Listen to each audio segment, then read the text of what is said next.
Motion to approve the minutes. Motion to approve the minutes. Second. All in favor? Aye. Aye. Aye. Aye. Opposed?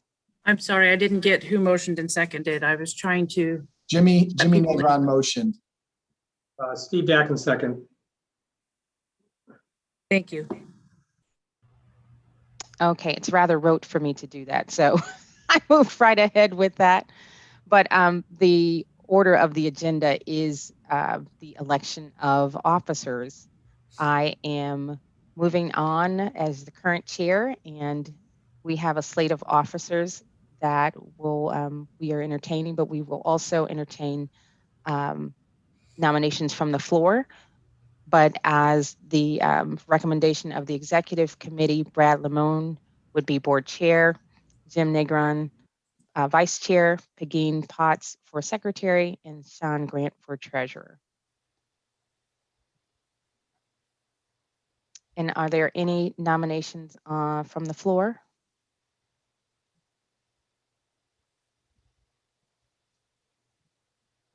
Okay, hearing none, I'll entertain a motion to approve the slate of officers for the next year. Motion to approve? Second. All in favor? Aye. Aye. Any Aye. opposed?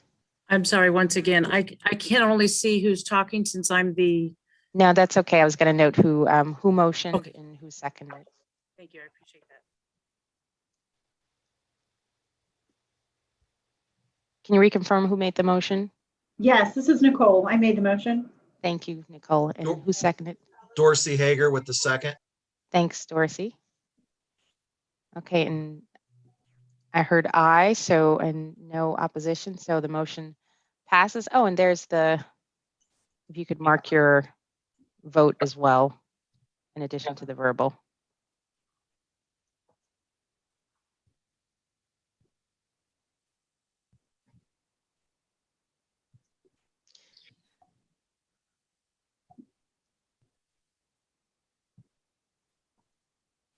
Jennifer, is that? Waiting for a couple more. Okay, thank you.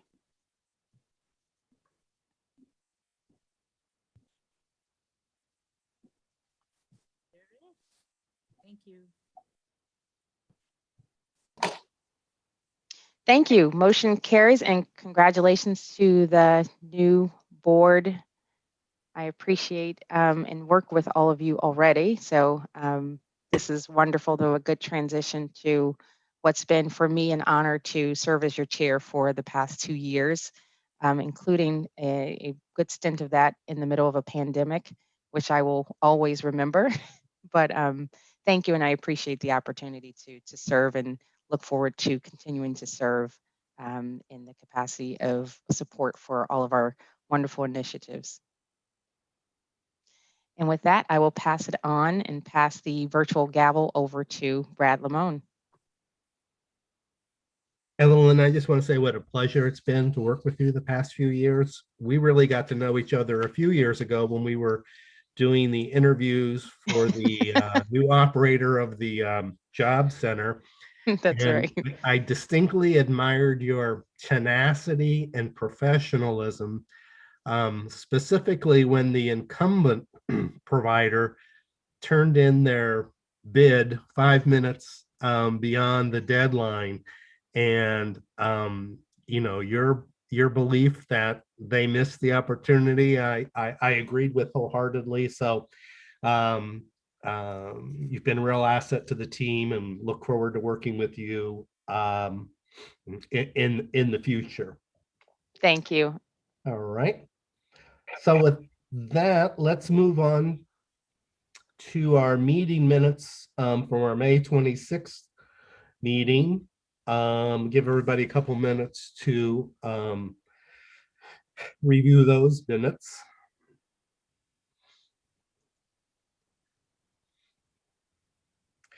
And so if there are no questions, could I get a motion to approve by stating your name and a second by stating your name? This is Eric, so moved. Second, Jimmy Negron. Okay. Motion is approved. Meeting minutes are approved, I'm sorry. And now, Sean, we're going to turn things over to you to give us some financial information. Great. We had thanks, Chairman. We had a great meeting on July 14th where we went through the finances of the organization. Keep in mind, we were looking at the year-end financials for June 30th, which is our year-end, for those of us who aren't aware. The organization is overall in financially in a good position. We had cash on our balance sheet of roughly $563,000. It's down slightly from April, but we're still in fairly good shape. I'm not going to go into a lot of detail here. Accounts receivable is a little over $6.6 million. Again, that's tied to our WIOA funding and dollars that we utilize there. You see the offset there in terms of deferred revenue down in current liabilities. Balance sheet of $7.1 million. Again, unrestricted funds of $180,000. We'd like to see that number up based on what Michael is sharing with me and shared with the finance committee, but we have enough dollars to do what the organization needs to do from an unrestricted cash standpoint. With that, I'll open up for any questions related to the balance sheet.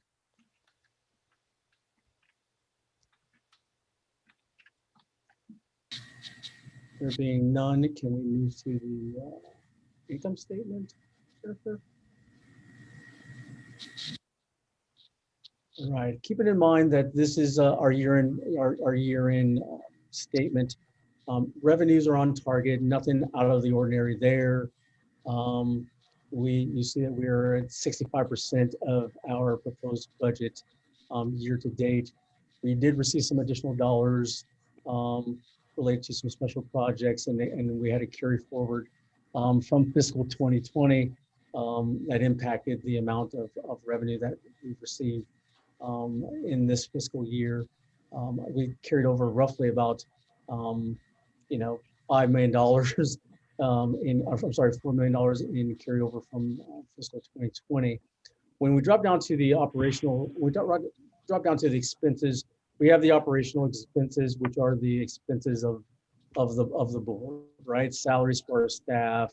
And you see that we're right on target there at $1.6 million versus a budget of $1.5 million.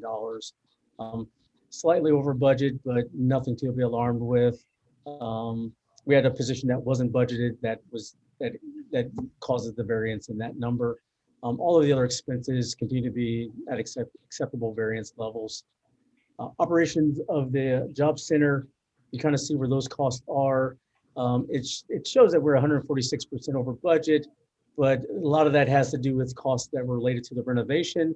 If you peel away kind of some of the renovation expenses, we're right about 97% of budget. So no concerns there in terms of our OMJ operational costs. Again, the work that we're doing on an ongoing basis, our program expenses, if we cut down to that line, we're in line with expectations. We're within budget. Overall, the budget is under for fiscal 21 with a projected carry forward of $3.3 million. That's going to carry forward in fiscal 2022, but no other anomalies. One of the things I did point out during the Finance Committee meeting on July 14th was that we have, if you think about what fiscal 2021 provided for us, meaning half of the work that was after the years in 2020, given the fact that we were impacted by COVID, the amount of dollars that we were able actually to get out the door and the work we were able to get done, given all of the challenges of that year, and to get 73% of our budgeted dollars out the door is pretty impressive by this team. And it speaks to the work that Lisa and her team have done along with the Job Center. So wanted to just highlight that for this team to show the amount of work that was done, even in a year under crisis, dealing with a pandemic. So just want to point that out to the board. Any questions in relation to the income statement?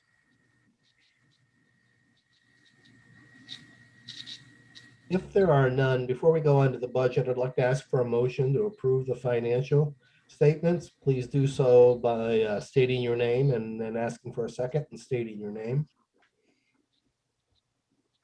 DeWitt Harrell, motion. Matt Habash, second. Okay. Are we going to get the poll or are we just going to do?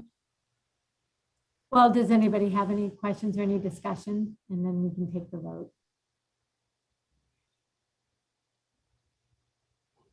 So I guess hearing none, Brad, we'll go ahead and do the poll.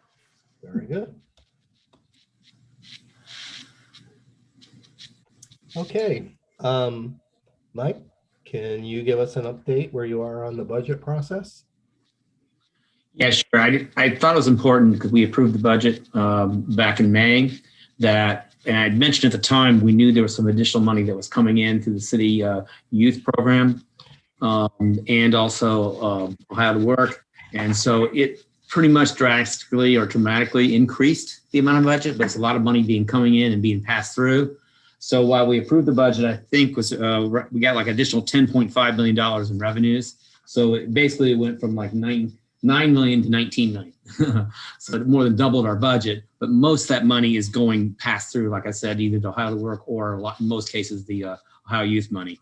That was the Ohio Youth, the city and county youth money was about $7.8 million of that. And then 1.6 million was the Ohio to Work. So while it was mostly passed through, there were a few increases in costs due to, on the operational side, about 89,000. But most of the increase would be in the operational side of it. What's shown on the screen is the revenue side of it, which again shows it going up to $24 million in total, which is, like I said, about a 10 million increase. You want to go to the next page, Jennifer? The second page here is the operational side of it, and again, it went up about $89,000, but it was just pretty much contracts, costs, and we actually got the actual increase in our benefits for the healthcare, which raised the salary costs a little bit, but it was not substantial in that part. And then the third page is where you'll see the biggest increase. The job center operations stayed exactly the same. It didn't change that, but a lot of the program expenses on the pass-through that went up to like 16 million. Again, that was about 8 million of it was increased. So most of us through the pass-through side of it, but it was substantial enough. I thought it was important to let the board know that it drastically affected. I didn't want to go through the whole year on the budget being much over without explanation. Any questions? Mike, the only thing I want to mention, because we just got notified, and so it's not reflected here, like literally just got notified. We are the recipient of an $800,000 grant from the Ohio Department of Job and Family Services to develop the board and our partner, the Job Center, as a pre-apprenticeship hub to help people come into apprenticeships. And so we're going to be looking at how we might partner to develop additional registered apprenticeships in Central Ohio, and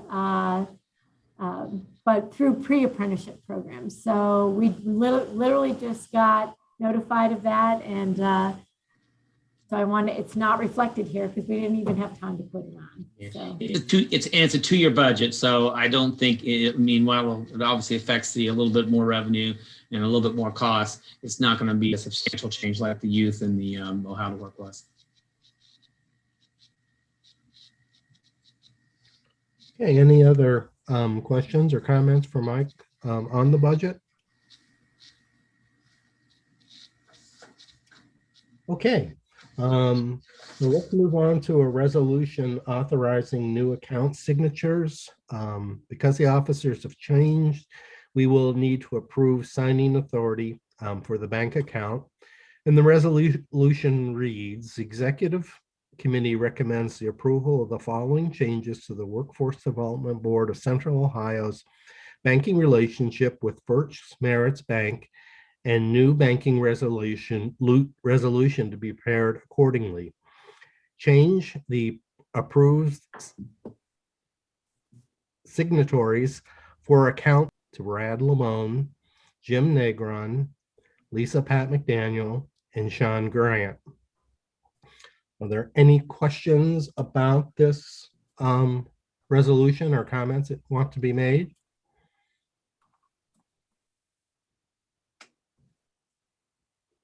Okay, hearing none, I'd like to proceed with a motion to approve the resolution by stating your name and then asking for a second by stating your name.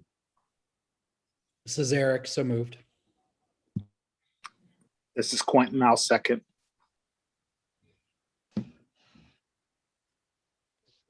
Everyone can vote. Please, everybody, make sure you vote. So we're capturing everything. Okay, moving on from the banking resolution, let's move on to our committee and council reports. And we'll start with business solutions and ask Brian Morris for an update.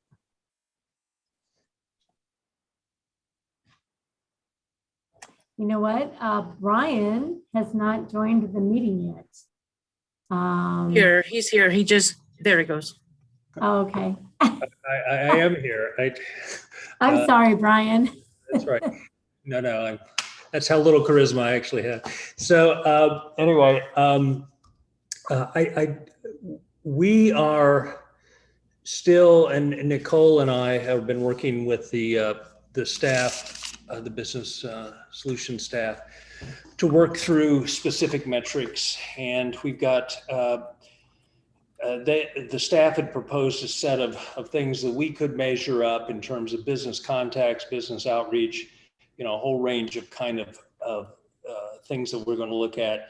Nicole and I looked that over. We made some suggestions in terms of what we're asking them to consider reporting to us and see if that works with everyone's systems. So at this stage, we're still working through how we're going to measure success over time. We've made good progress on that, and the general business solutions work continues with the sector outreach programs. In fact, the healthcare sector program was one that was to receive an award. I guess they're still receiving it. I don't quite know how we're doing this. Does that happen in September now, Lisa? Actually, we have to apply for it again in this next round.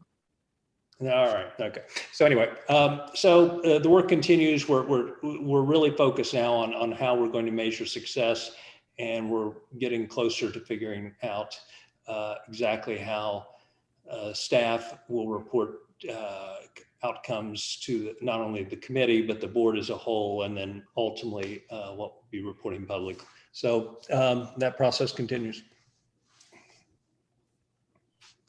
Okay. Any questions for Brian?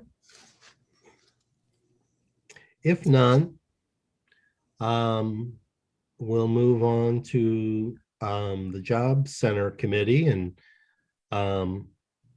is Matt with us? Am. Great. Hi, Brad. Go ahead, Matt. I'm going to keep this brief. There's a really good write-up in the minutes that captures this, but we basically covered a couple key areas. One was a new initiative, the Hire to Work initiative. I think it was originally piloted in Cleveland through Jobs Ohio's coming to our Workforce Development Board, which is really around convening local partners to connect displaced workers to available jobs. And we are going to continue the partners of Jewish Family Services, Columbus Urban League, and Goodwill be identified as coaches. And it obviously all came out of the high unemployment claims that came about, but it's really around recruiting, reskilling, and redeploying work. But it's pretty exciting in terms of continuing to step into that space. There's a lot more detail in the minutes of the meeting if you want to get into the details of that. The second area really was around pay for performance. We spent a lot of time on the changes in the contract for the Job Center and for career services in terms of the piece that changed around. It's going to create a little more work for the Job Center Committee in terms of having to review and score with the work and make recommendations regarding this.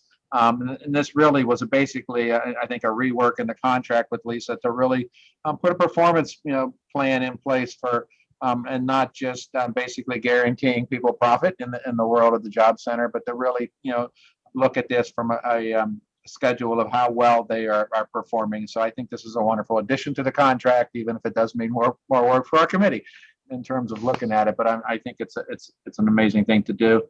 And finally, the job center operation. We got a good update, around the accelerated career service success, the success of that program, and also got an update on the Udacity program in terms of where that was, and in completing the first from the fall of 2020. With the original goals had 62 that graduated out of the 100 who enrolled.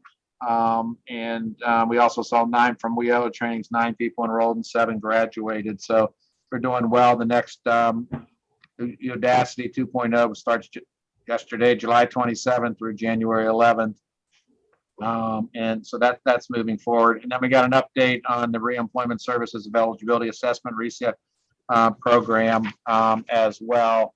So those were basically the highlights of the committee. I mean, it was a good meeting and a lot of really good information and work being done by everybody to really continue to pull through as the job centers, obviously, the grand reopening and what all that means, particularly with all the challenges we're having right now. But I couldn't be more pleased in terms of where we are with the work that's being done in this space. I don't know if Lisa, if you got anything else you want to add from that.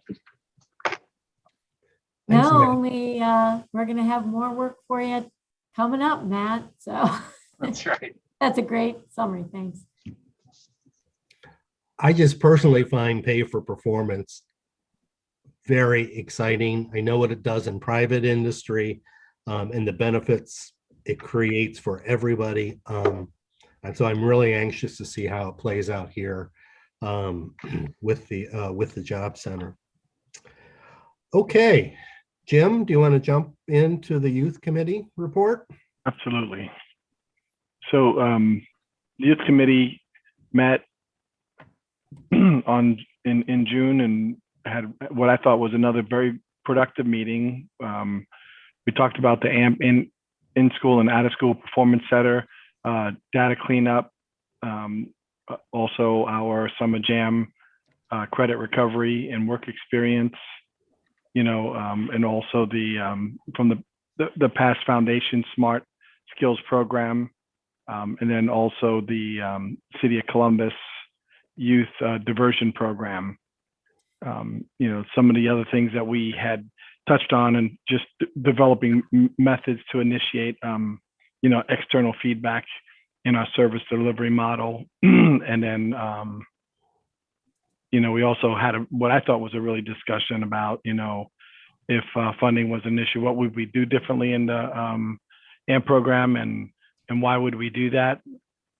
So I thought the youth committee, that it's a very active committee. I think I have to give law, care, and the entire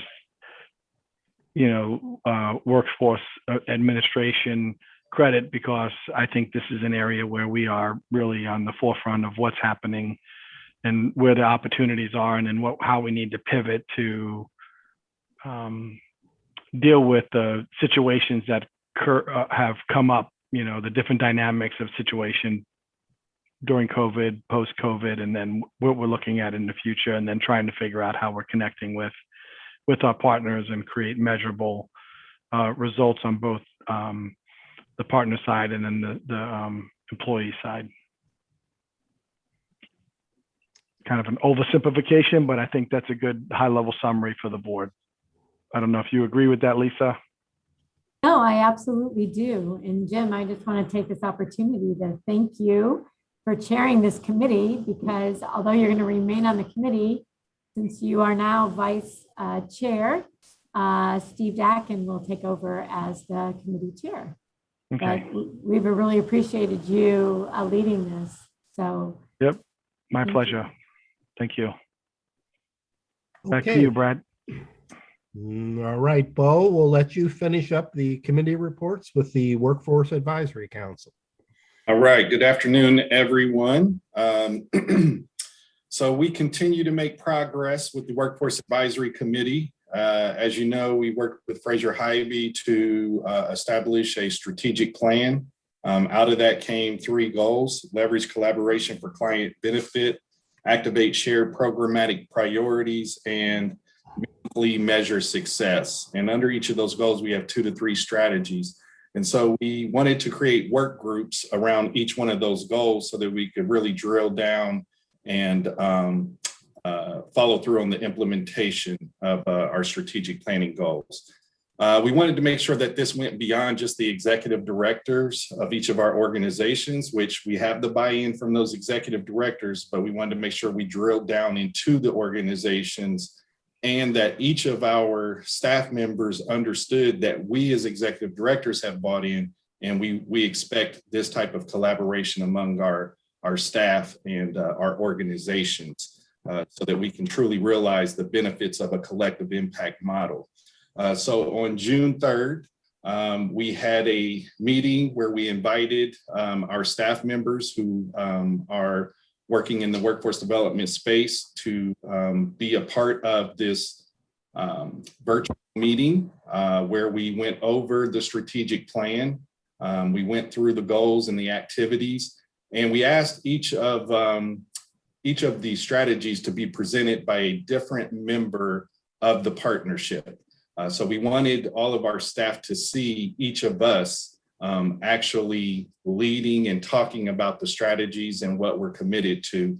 And so it was very successful. That was one of those things that came together very nicely, went off without a hitch. We had 54 participants at that session, and we established the work groups. And so now each of those work groups are setting up meetings. And so we tried to make sure that we sequence.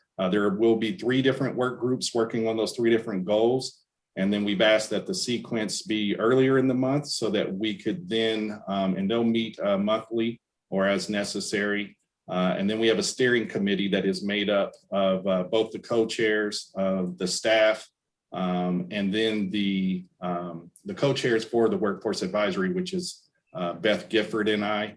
And then we have chairs for each one of the work groups. Ellen Moss is chairing Strategy 2, Activate Shared Programmatic Priorities. Karen Moser from Jewish Family Services is chairing the Leverage Collaboration for Client Benefit.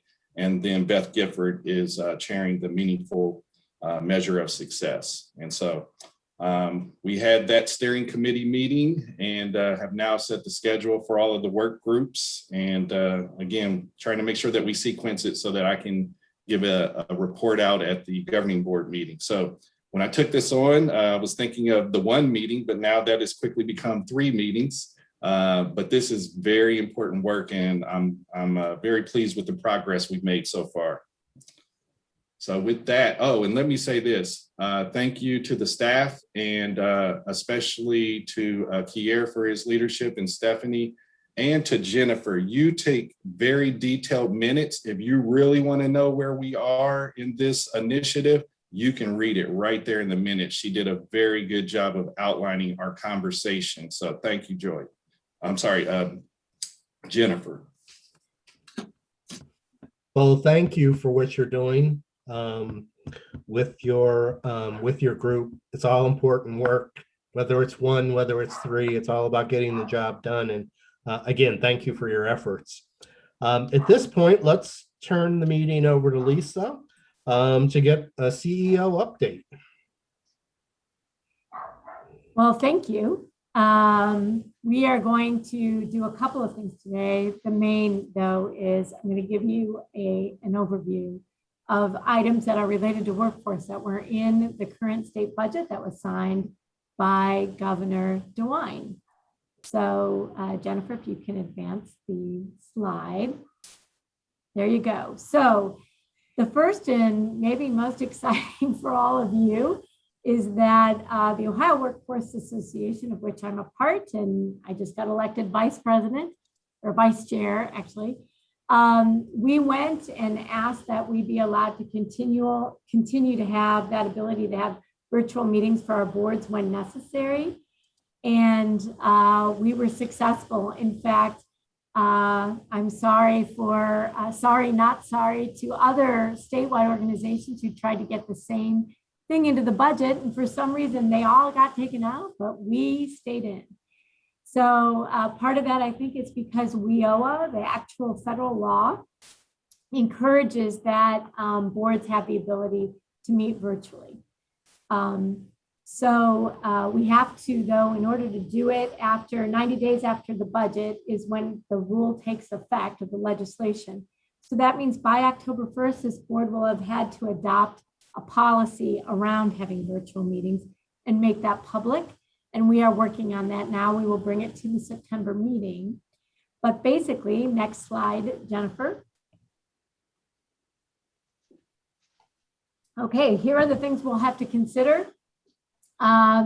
So one that I find rather amusing but important, each board member at a virtual meeting will have to have their own connection at separate locations.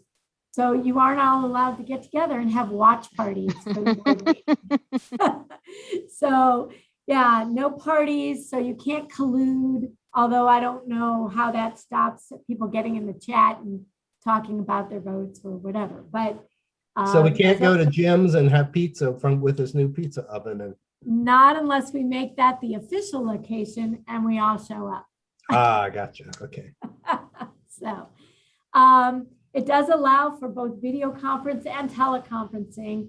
This is really because in some of our rural area partners, other workforce areas, they may have to participate by teleconference because they don't have the ability to do video conferencing. They may not have good enough internet, but it is allowed to do that. And then we have to establish a minimum number of members who must be physically present at the primary meeting location. Although we have already, other board directors and myself have already talked about that and have come to the conclusion that 0 is a number. So we'll have to discuss that as to whether that really is appropriate or not. But as I said, we will bring a draft policy to the executive committee and then to the board for approval in September. So I hope you all think that's a good thing. We've had great attendance, and that doesn't mean we won't have in-person meetings. It just means that we may be able to have that opportunity, or we can talk about that further. All right, next slide. You may not think this is exciting as we think this is, because we think this is exciting. CDL Scholarships. There is a provision in funding that the Chancellor of Higher Education will receive to provide a combination of grant and loans for eligible students enrolled in a certified commercial driver's license. I bring this one up and just point it out because we have a lot of people coming to us who want us to pay for that training. It's in demand, there's no doubt about that. But we have a lot of other in-demand trainings as well. So this will allow us to push some of those people who want that kind of training to that program and free up additional dollars for us to pay for training in other areas that are just as important. So I wanted to point that out just because. So next slide. These aren't going to be as exciting to you, except that I want to point it out because the Ohio Workforce Association, this is the first budget where our association has actually lobbied for things. No, we don't lobby. We inform the state legislators what we want, and they know who we are now. And so on task force that they think are important related to workforce, they're starting to say, hey, yeah, who's OWA? And appoint people. This particular task force is about our ability to share information, for example, with our county partners, being able to make it easier. We're also hoping out of this, we can get the state to share employment data with us more quickly than they do. So that's what this is about, but it is a positive thing for the association and workforce boards. Next slide. This one we aren't as sure about. So there's debate in the legislature about certain public assistance programs, such as SNAP. SNAP would be, you might know it as food stamps, about people, whether they're entitled to those benefits, whether they need to work, how much they need to work. That particular program, SNAP, actually many of the people who are getting food stamps or food assistance actually are working. So I think they took a lot of those provisions out of the bill, and we think that this work group is going to talk about looking at where different public benefit programs are requiring work and whether those programs are accountable. So the positive is they thought of the Ohio Workforce Association. Again, the negative is we're not quite sure where they want to go with this. So, but I also pointed out because it's something that the Workforce Association got appointed to. Next slide. All right, this is particularly exciting for us. So the TechCred program, Lieutenant Governor John Husted and the Office of Workforce Transformation that reports to him developed this program in the last budget. It was very well received. This allows employers to get assistance if they have their employees get training in industry recognized credentials, of which there's an actual list.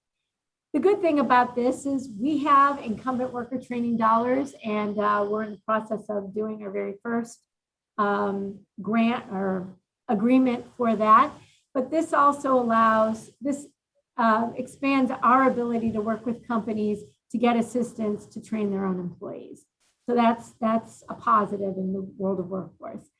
But even more exciting for us is there's a $5 million to fund industry sector partnerships.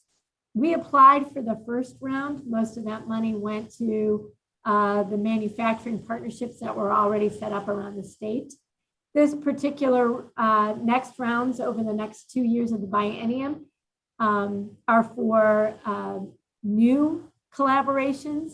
Our industry sector partnerships, both in the healthcare and in our whole building, are relatively new industry sector partnerships. So we're hoping that we're successful in applying for this next round. Next slide. This is also a big interest to us as a board, right? Because the more we can have our high school students coming out with credentials and are ready to either stack those for a college degree or go to work, the better it is for Central Ohio, because as you know, everybody who can work needs to work because we have more jobs than people and will into the future. So this $25 million per fiscal year will fund industry recognized credentials for high school students. Of that money, $8 million each year will reimburse for the actual credential testing that students would have to take in order to get the credential. And in addition, then $12.5 billion will fund incentives to the school for each student who earns an industry recognized credential. And I just want to make sure you understand that's for the schools. The students won't get incentives, it's the schools who will get incentives. And since we have Steve Dakin, who also is on the State Board of Education, I'm hoping he will jump in on any of these things if I get them wrong. So, but I'm pretty sure this is how it's structured. So You are all over it, Lisa. all right. Next slide. This is a pretty big one. I bring this one up because this has been an issue in the state for years and years and years, ever since the DeRolf decision by the Ohio Supreme Court that declared Ohio's funding of public schools to be unlawful. The state, and then it's actually decided it several other times, every time the state has tried to come up with another way to fund public school. This particular change allows districts, well, what will happen is the state will use both whatever the local income levels are, local income taxes are for a particular school district, in addition to the property values, in determining whether that district has enough money to cover their cost per student for educating a student. And then the state also contributes to each school district. The state then will take that into consideration when they determine whether that district, how much money they will contribute to that district. The other thing is, in the past, what it costs to educate a student per pupil cost was determined on a statewide basis, and that statewide basis actually doesn't take into effect the costs in different parts of the state and even in different districts. So now each district will have a cost to educate each student for that district. And then they will look at the income and property values, and then they'll determine if the state and how much the state needs to contribute. That's a pretty, it's a lot more complicated than that. If I had my colleague, the state superintendent, Paulo De Maria, could probably do it in his sleep, all the different funding formulas. But this current funding formula was welcomed. I don't know, Steve, if you would agree that that's the case or not. I'm sure there are many districts who are not happy with this. Lisa, I don't know a time in our recent history where all districts were ever happy with how the state funded its schools. This was based on a Bob Cupp and John Patterson deal that's been in the making for about 4 years now. So I do think largely the educational establishment of the state, or somewhat, I shouldn't say somewhat, we're pleased that this legislation got passed because it does seem to meet the test of DeRolf. But the key here is that it was only funded through the biennium. I think there were folks who wanted to fully funded over 6 years as a full phase in, and that didn't happen. Well, and there's a good reason to want it to be in place longer, because school districts then have to accommodate the next 2 years and have no idea what will happen after that. Yeah, school districts are required to complete a 5-year financial forecast every year, and it's always been difficult for some, particularly districts of which, when I was superintendent at Reynoldsburg, where 50% of our funding came from the state. That's a little difficult to predict when your state budget is done every 2 years. So that is the state budget updates. There were a lot of other smaller things, but these are the most important ones that I think the board should be aware of. I want to point out, and I put this in my updates as I start to talk about the Ohio Workforce Association kind of building its brand and its power. So we will be having our statewide board chair luncheon, and Brad will be attending that with me in August 25th. It's actually here in Columbus. And the governor and the lieutenant governor are right now scheduled to attend. So we think, we're starting to look at the influence we have, and starting to think about what are other things that we should influence the state and get the state legislature to consider funding around workforce. So we're going to be talking about that at that luncheon. I also put in my updates that probably in October, this is all right, dependent on the variants. Let's just pretend everything's going to be good. We will have an Ohio Workforce Association Day at the State House, and we will also have a reception at the end of the day with state legislators, hopefully, and their staff. And because this board is right in here in Columbus, I'm going to invite all of you. I think last time we had Brian and Archie, and I forget who else came, but we had several members of our board attend. And I think that's a good thing, to interact with legislators from all over the state. so they know who we are and what we do. And I think they listen to board members even more intently than they listen to board directors. So to the extent when I put that out, if you want to attend, I will be happy to have you attend and make sure that our own legislators that cover Franklin County know that we're attending so that they attend. So on a federal update, there's a lot going on federally. I put a lot of that in my CEO update. I was actually asked to attend a White House call with White House staff to talk about the need to fully fund our core funding, the Workforce Innovation and Opportunity Act, and to push for other things at the federal level that would be helpful to us in making sure we have a trained workforce.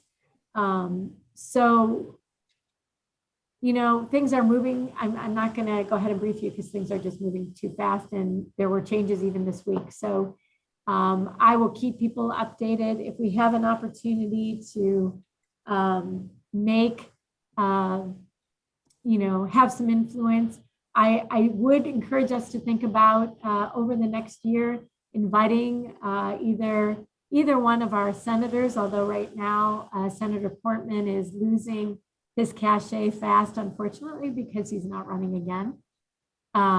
But inviting them or some of our congressional delegation, like Joyce Beatty, to come and talk to us and ask questions and share with any one of them what we think is important. So I throw that out to you. And then just to let you know, all of our initiatives, we are about to start our second cohort of Udacity. We'll only be doing one other cohort just to help them get into the market, also help them understand how you use federal dollars when if you have people who are coming in and are being funded with federal dollars. But it's been a really great partnership. The marketing for that particular partnership has helps get the work of the Workforce Development Board out. We're also knee deep now in Ohio to work with our partners. And those partners are Columbus Urban League, Jewish Family Services, Goodwill Columbus, and Equus. And we appreciate them that they're willing to be our partner in this Ohio to Work. And again, the point of Ohio to Work is to try to get, as we come out of the pandemic, to try to get people more quickly employed, but also employed in high demand occupations and sectors. I will tell the board, one of the benefits of this for the board and also for our partners is we have the ability to earn performance dollars, and those performance dollars are discretionary funds to the board. And we have the ability to earn up to $125,000 of those discretionary dollars for the board. And each of our partners also has the ability to earn up to $125,000. So we appreciate that Jobs Ohio wants us to partner with them, and then they're going to award us for our ability to do what it is they want us to do. And I'm very confident we're going to easily earn all of those performance dollars. So that's what's exciting about that. So with that, I don't actually have, I will tell you, I guess I should tell you. So, you know, again, I appreciate everybody's willingness to quickly pivot back to another virtual meeting. I do want you to know that, Evelyn, you just don't get off like that. We are going to recognize you publicly. And as I said, we'd like to try to do that in September. Poor Dr. Dave Harrison. He has been invited now to our last two meetings to meet with all of us. And I really want that to be in person because he also wants to bring two members of his staff. And I appreciate that he's willing both times to do it. And then we've said, no, we're not doing it. We're doing a virtual meeting. Can we move you to the next meeting? So hopefully we will be bringing him to address the board, to talk with the board in September. So I really want to see many. I don't think I've seen many of you live, and I don't even know how long. So I'm really just, we are all pretty disappointed Plus, we ordered good food, but the final thing, I just want to bring it to your attention. We'll be talking to the youth committee about this at our next meeting, just bringing it up. I was not here when the board took the vote to opt in to the comprehensive case management and employment program. That is our youth funding. The board voted, I hope they voted to opt into the program and to partner with Franklin County. The state just released a memo, and that memo now gives boards the ability to opt out of the program. We'll be talking about that in youth committee. It's not something I would recommend, but because there was a lot of controversy with many boards about it at the beginning of that program, I just want to let you know that that memo is out there to give the board more control. And again, we can talk about that further. We will be talking about it in the youth committee if people have questions about that. But with that, I think that's enough information for a virtual meeting. Does anybody have any questions of me, concerns, things you want to know about that I didn't mention?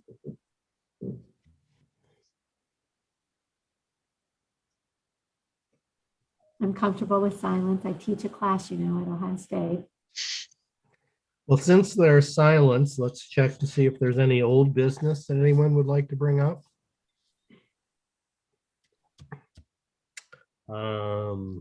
New business.